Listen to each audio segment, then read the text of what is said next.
बिस्मिल्लाहिर्रहमानिर्रहीम। अस्सलाम वालेकुम। आप देख रहे हैं DNN न्यूज और मैं हूं गुलाम जहरा। अब रुख करते हैं खबरनामे की तरफ।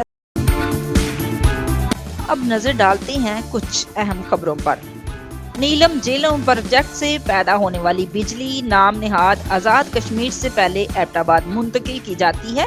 इसके बाद वापस हमें महंगे दामों फरोख्त की जाती है और वो भी नहीं दी जाती। ये तस्वीर इन इलाकों की है जहां से तारे गुजर कर एबटाबाद मुंतकिल की गई है। देखिए किस बेदर्दी से हमारे जंगलात को काटा गया है। हमारे दरिया खुश्क कर दिए हैं। दुनिया का खूबसूरत तरीन खित्ता माहौलियाती तब्दीलियों का शिकार हो चुका है। सांस लेना मुश्किल हो गया है। लोग बीमार हो चुके हैं। सारा शहर तबाह हो चुका है। खुशबू वाला शहर गंदगी और गलाजत का शहर बन चुका है और कहते हैं कि 5 फरवरी को हम आपसे यकजहती करेंगे। जो मुल्क हमारे वसाइल और रियासत पे काबज होकर हमसे ही यकजहती की ड्रामेबाजी। पहले हमारे वसाइल पर हमें हक दो, फिर यकजहती करना।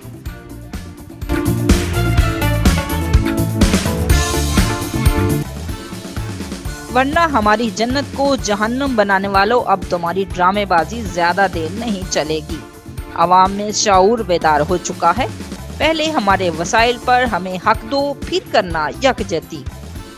Report Shumaila Hashmi, DNN news, Abbottabad. अब तक के लिए इतना ही। मजीद खबरों के लिए हमारे साथ रहिए।